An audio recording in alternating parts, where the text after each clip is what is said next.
एक संदेश अपने बाजू वाले को दीजिए। बोलिए सेल फोन कम यूज कर भाई। बोलो बोलो, अपने बाजू वाले को बोलो। वो आपको बोलेगा तेरे को क्या बोलूं, मैं ही ऐसा हूं।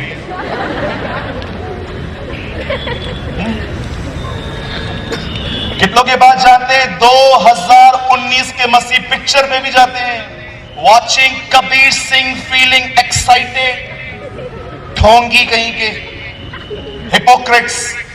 एक लड़का लड़की से ब्रेकअप करता है और दबा के नशे करता है और आपको वहां से टीच कर रहा है कि जब तेरा ब्रेकअप हो तो तू ये करना, और आप शैतान की इन बातों को देखते हो, लाइक भी करते हो और दूसरों को इंस्पायर करते हो कि आओ आप भी देखो। एक व्यक्ति पिक्चरों पे जाता है तो मसीह कैसे हुआ? कितने लोगों ने पढ़ा है इस वचनों को? मैं यीशु के नाम से कहता हूं, हर वो व्यक्ति जो बॉलीवुड के पीछे भागता है, आपको वो अंतिम दिन नरक में मिलेगा। Shall I show you from the scriptures?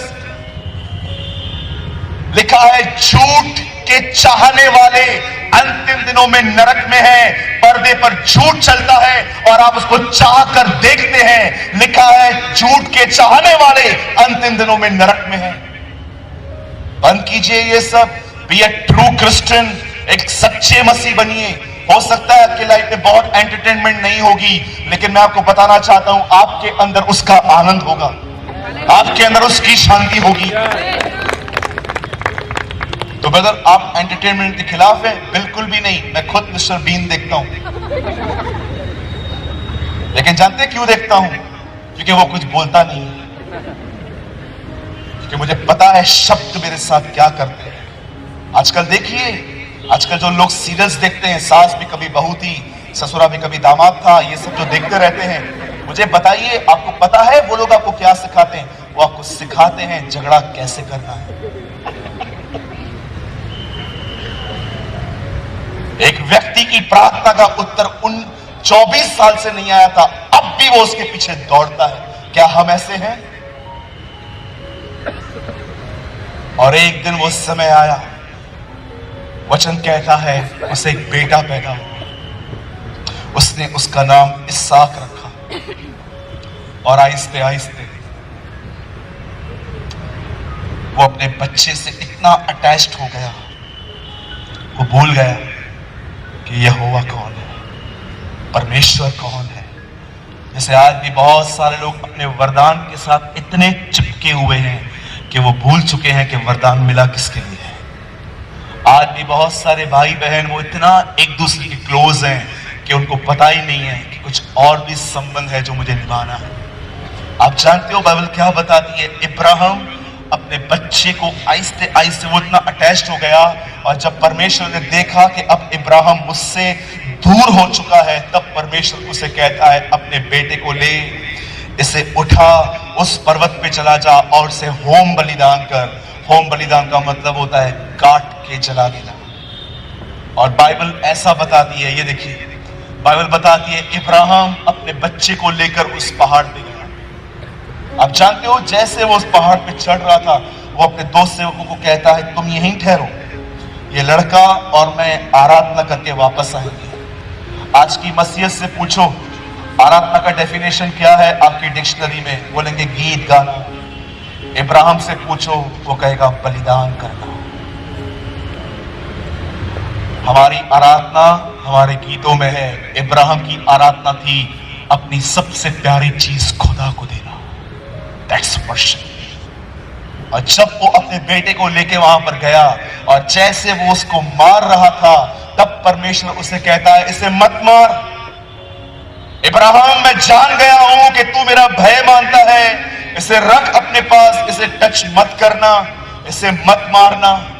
मैं आपसे एक बात पूछना चाहता हूं, आइए जितने भी लोग यहां पर बैठे हैं, इब्राहिम अपने बेटे को मारने के लिए तैयार कैसे हुआ?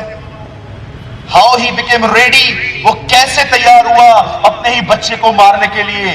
मैं आपको बताना चाहता हूं इब्राहिम ने क्या पकड़ के रखा था जिसकी वजह से वो अपना सब कुछ देने के लिए तैयार हो गया। मैंने पहले भी आपको कहा, आपने क्या होल्ड करके रखा है वही आपको आगे ले जाएगा। जब इब्राहिम अपने बेटे को बलिदान करने के लिए लेके जा रहा था, तब इब्राहिम के मन में क्या चल रहा था जिसकी वजह से वो अपने बेटे को बलिदान करने के लिए तैयार हुआ? इब्राहिम जानता था, जिस परमेश्वर ने मुझे 100 साल की उम्र में बेटा दिया है, वही परमेश्वर इसे मुर्दों में से जिंदा भी कर सकता है। और बाइबल ऐसा बताती है, दृष्टांत की रीति पर तुम ये कह सकते हो, इसहाक उसे वापस मिला। इब्राहिम ने 25 साल पहले का एक अनुभव अपने आप में रखा था कि मैं बूढ़ा था, सारा बूढ़ी थी, मेरे पास बच्चा पैदा करने की ताकत थी पर सारा को कंसीव करने की ताकत नहीं थी। उस समय वो तेजोमय परमेश्वर मुझ पे प्रकट हुआ था, उसने मुझे बेटा दिया। वो इस बात को जानता था कि खुदा ने उसको कब और कैसे बेटा दिया। इस अनुभव ने उसे तैयार किया था बलिदान करने के लिए। मैं आपसे पूछना चाहता हूं, आपने क्या होल्ड करके रखा है आज? क्या आप भी एक ऐसे व्यक्ति हो? इब्राहिम के पास कोई यूट्यूब नहीं था, इब्राहिम के पास कोई फेसबुक नहीं था, इब्राहिम के पास कोई चर्च नहीं थी, इब्राहिम के पास कोई संगति नहीं थी, इब्राहिम के पास कुछ भी नहीं था। इब्राहिम के पास एक ही चीज थी कि खुदा ने कहा है मेरे इसी बेटे से मेरा वंश चलेगा, और उसने प्रतिज्ञा करने वाले खुदा को सच्चा माना। कितने लोग हैं यहां पर, सब चीजें आपने छोड़ दी हैं और आपने इससे होल्ड किया है। दिस इज माई बाइबल, और यही मेरी मीरास है। मैं आपको कहना चाहता हूं, मैंने इस चीज को पकड़ा है। जब शैतान मेरे खानदान को दिखाता है ना, ये लोग कैसे विश्वास करेंगे, ये तो कठोर है, ये तो मूर्ति पूजा करते हैं, ये कैसे आएंगे, तब मैं शैतान को कहता हूं, सुन, आज से बहुत साल पहले जब मूसा फिरौन के सामने गया तो फिरौन उनको जाने नहीं दे रहा था, मूसा सबको लेकर आया, वैसे यीशु मेरे पूरे खानदान को ले आया। जब मैं देखता हूं कि जीएसटी होने के बाद मेरा बिजनेस लो आया, लोग मुझे पता नहीं क्या क्या बोलते थे, अब काम नहीं उठेगा, अब ये होगा, अब वो होगा, मैं फेस पे उनको कहता था, मेरी बढ़ती पूर्व और पश्चिम से नहीं, ऊपर से आई। You are not bound with this earth. Ibrahim के लिए लिखा है, उसने उस नगर की बाट जोही जिसका बिल्डर और आर्किटेक्ट दोनों परमेश्वर था। आज मैं आपसे पूछना चाहता हूं, देखी हुई बातों के पीछे चल रहे हो कि सुनी हुई बातों पर? यीशु ने नहीं कहा लोग देखेंगे और जिएंगे, यीशु ने कहा मनुष्य उसकी सुनने के कारण जिएंगे। मेरी फ्रेंड ने मेरे को ये बोला, मेरे पास्टर ने मेरे को ये बोला, मेरा पति मुझे ये बोलता है, मुझे ये बोलता है, सारी चीजें पकड़ के रखी है लोगों ने आज। हर वो नेगेटिव थिंग जो उनको ही मार रही है, सारा दिन जो लोग उनको तंग करते हैं ना, उनका ही बिहेवियर वॉच करते रहते हैं। इसने ये किया, इसने ये किया, इसने ये किया। निकलो इन बातों से, परमेश्वर का वचन होल्ड करो, परमेश्वर का वचन पकड़ो। आदि में वचन था, वचन परमेश्वर के साथ था, वचन ही परमेश्वर था, सब कुछ इसी के द्वारा पैदा हुआ।